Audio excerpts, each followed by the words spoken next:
বউ ব্যবসার পাশাপাশি লাস্ট 2-1 বছরে যে ব্যবসাটি গ্রো করছে সেটা হলো টিকটকারদের সেলুন ব্যবসা। এই চুল কাটার, এই চুলের ব্যবসার এত অগ্রগতি দেখে এই ব্যবসায় ইনভেস্ট করতে চেয়েছে স্বয়ং ইলন মাস্ক।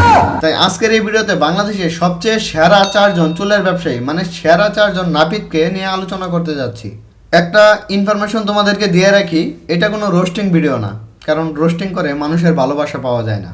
এখন এই টিকটকার নাপিতের লিস্টে সবার আগে যার নাম আসে সেটা হলো মিরাজ আফ্রিদি। এই মিরাজ আফ্রিদি সম্পর্কে বলে শেষ করা যাবে না। একবার একটা মেয়েকে দেখলাম লাইভে এসে বলতেছে যে মিরাজ আফ্রিদি তাকে ব্যাড টাচ করছে। এখন আমি 2000% শিওর যে মেয়েটা মিথ্যা কথা বলতেছে। এখন আপনারা কমেন্ট করে বলবেন কারো ডিসেবিলিটি নিয়ে ফাজলামি করা ঠিক না, সবারই কোনো না কোনো দুর্বলতা থাকে, যেমন জায়েদ খানের পুরুষত্ব। মিরাজ আর কিছু যুবকদের মাঝে একটা সবচেয়ে বড় অমিল হলো মিরাজ আফ্রিদির বউ আছে আর যুবকদের হাত আছে।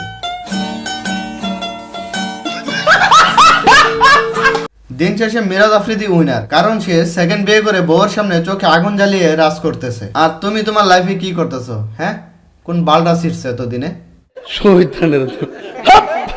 মিরাজ আফ্রিদির ফার্স্ট বউ তার লাইফে ব্যাক আসতেছে না, আর তোমার সাকসেস তোমার লাইফে ব্যাক আসতেছে না। এক কাজ করো, মিরাজ আফ্রিদির প্রথম বউ আর তোমার সাকসেস দুটারই ইন করে ফেলো। সঠিক বলেছেন। আমাদের নাপিত লিস্টের সেকেন্ড নাপিত হলো এই বাইটা, যার মুখ দেখলে বাইনা গিয়ে বলতে ইচ্ছা করে। তাও সত্য। Hello everyone. বাট সে তার মুখে এটা কি ব্যবহার করছে, লাইক এটা।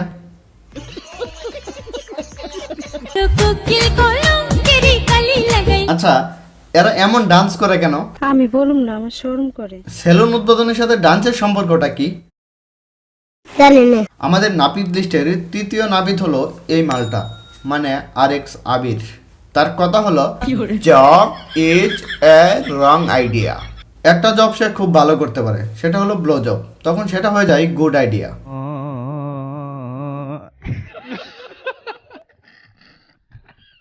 এখন আমি একজন গেস্টের সাথে পরিচয় করিয়ে দিই, সেটা হলো বেডি ইমরান। কিছুদিন আগে বেডি ইমরান একটা ভিডিও আপলোড করলো, সেটা হলো তার আশেপাশে অনেকগুলো বডিগার্ড। এখন আমার প্রশ্ন হলো, এই বডিগার্ডরা কার থেকে তাকে গার্ড দেয়? আর আমাদের 4 নাম্বার নাপিত হলো এখানে এই বাইটাও অনেক বেশি কনফিউজ, কি হচ্ছে এখানে এসব। তার ক্যাপশনে লেখা আছে পৃথিবীর যে কোনো কালার করতে চলে আসুন আমাদের সেলুনে। সে যে শুধু চুলে কালিমা খায় বিষয়টা এমন না, সে কালিমা খায় আরেক জায়গায়, সেটা হলো তার বাপ মার মুখে। মামুন ভাইয়ের সেলুনের যে view, video Charlie for you. ওদের সেলুনের ভিউরে ফাক ইউ। সো গাইস, আজকে এই পর্যন্ত। এই ভিডিওটা কেমন লাগলো অবশ্যই কমেন্ট করে জানাবা। ভিডিওটি ভালো লাগলে একটু শেয়ার করে দেবা, আর চ্যানেলে নতুন হয়ে থাকলে অবশ্যই চ্যানেলটিকে সাবস্ক্রাইব করে দিও। ফেসবুক পেজ থেকে দেখলে ফেসবুক পেজটিকে ফলো করে দিও। সবাই ভালো থাকো, সুস্থ থাকো।